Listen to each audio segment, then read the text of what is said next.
Bonjour à tous et à toutes, j'espère que vous allez bien. Aujourd'hui je suis très heureuse de vous retrouver pour un nouveau tuto débutant. Cette fois-ci on va réaliser des sushis. Voilà, ce sont des petites créations comme ça qui ne viennent pas forcément à l'esprit quand on commence la Fimo, mais qui sont malgré tout assez simples, un petit peu longues à réaliser, ça je ne le cache pas, mais qui sont quand même très faciles à réaliser. Et c'est pour ça que j'ai décidé de le faire dans cette vidéo. J'espère que ça va vous plaire et donc je vous laisse tout de suite avec la liste du matériel. Bon visionnage. Vous aurez besoin de verre olive, de flamingo, de noir, de blanc, de translucide, d'un rouleau, d'un scalpel, une lame, une aiguille, une brosse à dents, un aluminium, un emporte-pièce ovale et des lingettes. On commence par prendre le flamingo et à faire un boudin, donc je l'ai préalablement mélangé avec du translucide et on fait pareil avec le verre olive et on les assemble et on met ça de côté. On va venir étaler une bande de noir pour entourer la partie précédente, voilà, donc assez fine mais pas trop fine non plus, hein, faut pas que ça se casse, mais quand même pas très épaisse parce que c'est pas fait pour que ça se voit. Ça va représenter la feuille d'algue qu'on a dans les sushis tout simplement. Donc voilà, donc je vais vous montrer deux sortes de sushis et ensuite on va l'entourer de blanc en faisant plusieurs couches assez épaisses. Cette fois-ci il faut vraiment que ça soit assez épais pour former le riz qu'il y a tout autour de la feuille d'algue. Voilà, donc pour faire des sushis, je vous conseille de vous inspirer d'une photo, voilà, parce que c'est vraiment très compliqué, il y a plein de variétés différentes. Donc voilà, donc vous voyez là c'est pas très épais, donc je vais rajouter tout simplement une couche, mais avant on enlève bien la démarcation qu'il y a tout autour, là où ça s'est refermé tout simplement. Et ensuite on remet une couche de pâte blanche et on va venir faire un boudin. Donc on va justement étirer, ça fait une sorte de canne en fait, et on va venir la rouler pour l'étirer. Donc moi évidemment ma quantité était très grande parce que j'avais mis énormément de pâte, mais faites-la plus petite si vous préférez. Ensuite on va faire les petits sushis, je sais pas trop comment ça s'appelle. Vous savez, avec la tranche de saumon, donc on fait un genre de tic-tac avec de la pâte blanche.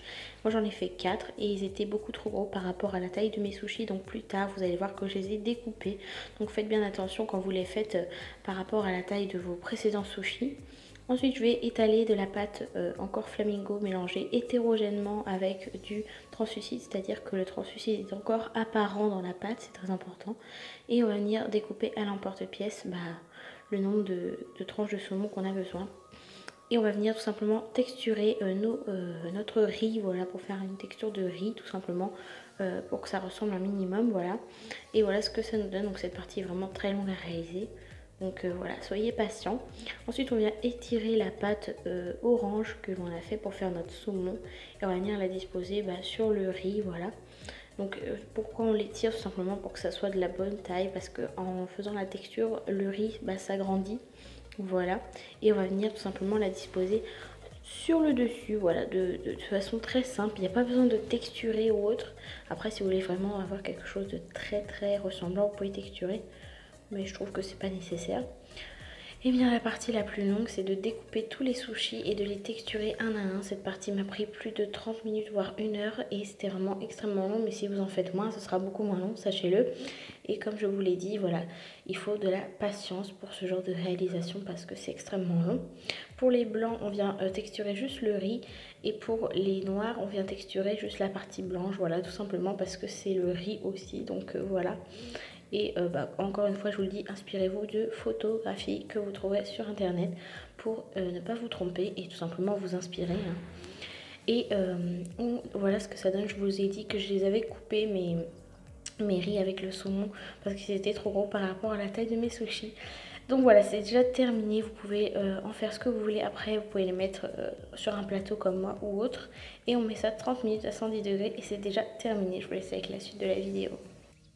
Voilà, cette vidéo est maintenant terminée, j'espère qu'elle vous aura plu. Comme je l'ai dit, voilà, les sushis c'est vraiment très simple à réaliser, mais c'est extrêmement lourd, surtout au niveau de la texture. C'est pour ça que j'en fais pas souvent, pourtant j'aime bien en faire, mais c'est vraiment très long, ça devient vite saoulant en fait quand on en fait des grosses quantités comme ça.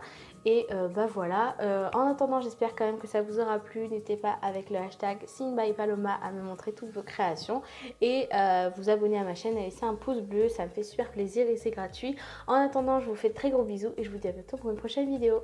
Bye!